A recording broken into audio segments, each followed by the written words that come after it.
الكريم أما بعد فأعوذ بالله من الشيطان الرجيم بسم الله الرحمن الرحيم حمد و صلات کے بعد میں معزز سامعین حاضرین مسجد معتکفین مسجد حاضر السلام علیکم ورحمۃ اللہ وبرکاتہ۔ الحمدللہ ہماری دو نشستیں غالب بنائی گئی ہیں۔ معتکفین یقیناً قرآن مجید فرقان حمید کے اس درس سے آپ نے کافی چیزیں سیکھی ہوں گی، اور اسی کے حوالے سے ہم کوشش کرتے ہیں کہ ان دنوں میں جب لوگ اعتکاف میں بیٹھتے ہیں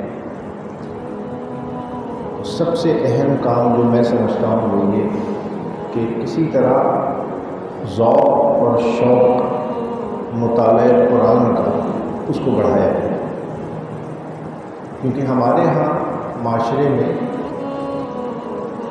بالعموم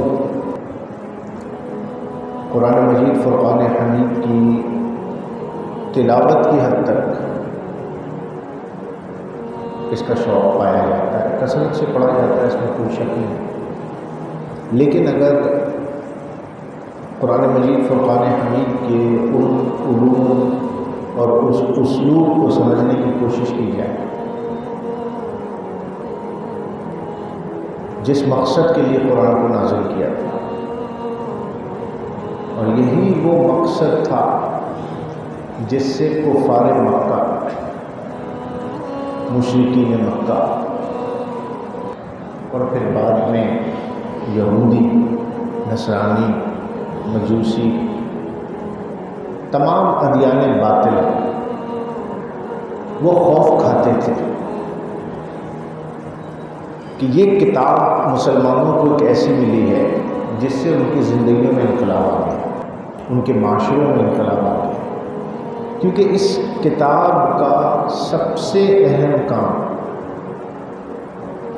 اللہ اور بندے کے تعلق کو استوار کرنا اور اس کو مضبوط کرنا تھا، اور وہ اللہ کے نبی کے تعلق کے بغیر ہو نہیں سکتا تھا۔ لہذا کردار سازی یہ نبی کریم صلی اللہ تعالیٰ علیہ وآلہ وسلم کا وہ مشن ہے جو ان کو عطا فرمایا، اور یہ اس کے اجزاء اور اسٹیپ تھے کہ یتلو علیہم آیاتہ، کہ اللہ کا نبی کیا کرے گا، تم پر آیات قرآن کو تلاوت فرمائے گا، وَيُزَكِّيهِمْ، اور ان کا تزکیہ کرے گا، وَيُعَلِّمُهُمُ الْكِتَابَ، اور اس کتاب کی تعلیم دے گا، والحکمہ، اور ان میں حکمت کو پیدا کرے گا۔ یہ منتہا ہے تربیت کا اور کردار سازی کا، منتہا کیا ہے؟ حکمت کا پیدا ہو جانا۔ تو یتلو علیہم آیاتہ ویزکیہم ویعلمہم الکتاب والحکمہ۔ آپ دیکھیں کہ سب سے پہلے ہے یتلو علیہم آیاتہ، پہلے نمبر پر یتلو علیہم آیاتہ، اس کے بعد ہے یزکیہم، اس کے بعد ہے یعلمہم الکتاب، یعنی کتاب کی تعلیم تیسرا اسٹیپ ہے۔ اور تیسرا اسٹیپ اس وجہ سے ہے کہ سب سے پہلے آیات کو تلاوت کر کے ڈائریکٹ اسلام میں داخل کرنا ہے، اللہ سے آشنائی عطا فرمانی ہے۔ یہ یتلو میں آتا ہے۔ اس یتلو کا مطلب لفظی طور پہ قرآن کو پڑھنا صرف نہیں، یتلو میں اعلان حق ہے، حق کے لیے تیار کرنا، آگاہی دینا کہ تمہارا رب کون ہے، اس نے تمہیں کیوں پیدا کیا اور کیوں اس دنیا میں بھیجا۔ تو گویا کہ یزکیہم دوسرے نمبر پر آ گیا۔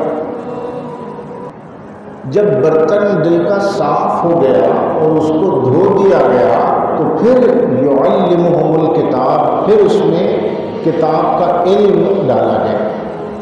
دلوں کو صاف کرنے کے بعد جس طرح برتن کو صاف کر کے انسان کھانے کی چیز پینے کی چیز برتن میں ڈالتا ہے، گندے برتن میں کتنی ہی مقوی غذا آپ ڈال دیں وہ بجائے فائدے کے نقصان پہنچائے گی۔ تو اگر قلب و نگاہ صاف نہیں ہے، ستھرے نہیں ہیں، تعلق کے مقصد اگر واضح نہیں ہے، تو اس کتاب کا علم وہ فوائد نہیں پہنچائے گا۔ اور اسی تزکیے کے لیے اور اسی تصفیے کے لیے اور اسی تقوی کے حصول کے لیے روزوں کا سلسلہ تھا، لعلکم تتقون۔ یہ وہ آیات جو یہاں سے شروع ہوتی ہیں کہ یا ایھا الذین آمنوا کتب علیکم الصیام کما کتب علی الذین من قبلکم لعلکم تتقون۔ پھر اس کے احکامات چلتے چلتے پھر اللہ تبارک و تعالیٰ نے یہاں پہ فرمایا اس اعتکاف کا ذکر جس میں آخری عشرے میں مسلمان مسجد میں بیٹھتے ہیں، وَأَنْتُمْ عَاكِفُونَ فِي الْمَسَاجِدِ۔ ان احکامات کے بعد جو آیا تو فرمایا کہ وَإِذْ سَأَلَكَ عِبَادِي أَنِّي فَإِنِّي قَرِيبٌ۔ اے محبوب جب میرے بندے آپ کے پاس آ کے میری بابت سوال کریں، اللہ کی معرفت کا پوچھیں، تو آپ فرما دیجیے کہ میں ان کے قریب ہوں۔ تو اللہ کی بابت کا سوال اللہ والوں سے اور اللہ کے رسول سے کیا جائے گا۔ اس کے بعد اللہ تبارک و تعالیٰ نے یہاں پہ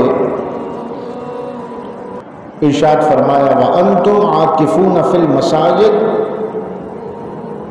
اب اس میں اعتکاف کے احکامات آ گئے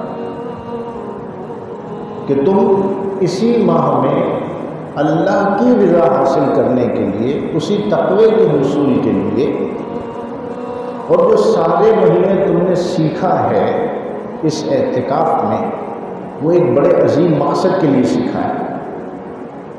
فیشن میں نہیں بیٹھتے چلو سب بیٹھ رہے ہیں ہم بھی بیٹھ جائیں گے بہت مزہ آئے گا، نہیں، اس کا بھی ایک عظیم مقصد ہے، اور بنیادی مقصد اللہ کی رضا ہے۔ عاکفون سے مراد، اعتکاف سے مراد کسی جگہ اپنے آپ کو روک لینا۔ مسجد میں آ کے انسان رک جاتا ہے، مسجد سے باہر نہیں نکلتا اعتکاف، اور وہ کوئی ایک گوشہ لے کر خلوت میں اللہ تبارک و تعالیٰ کی رضا کے لیے عبادات کرتا ہے، کیونکہ نفل کا ثواب بھی فرض سے اعلیٰ ہے، کئی فرائض پر 70 گنا بڑھا دیا جاتا ہے، ایک نفل کا ثواب 70 فرائض کے برابر۔ تو اعتکاف کے مقاصد میں اللہ کی رضا ہے اور کردار سازی۔ بات یہ ہے کہ آج کل کے اس مادی معاشرے میں جہاں مادیت اپنے عروج پر ہے، انسان کو تنہائی میسر نہیں۔ انسان ویسے تو معاشرے میں رہتا ہے، گھر میں رہتا ہے، لیکن اگر آپ غور فرمائیں تو ہمیں اپنے لیے وقت نہیں ملتا، اپنے اوپر توجہ کرنا، اور اعتکاف میں ایک عبادت مراقبہ بھی ہے۔ اصل تو یہی محاسبہ ہے، اصل تو یہی ہے ایمان و احتساب۔ سرکار والا نور مجسم صلی اللہ علیہ وسلم نے فرمایا کہ اگر تم ایمان اور احتساب کے ساتھ اعتکاف کرو گے تو اپنے مقصد کو پا لو۔ تو یہ مراقبہ، محاسبہ، اپنی اکاؤنٹیبلٹی، کیا سارا سال میں نے کیا کیا ہے،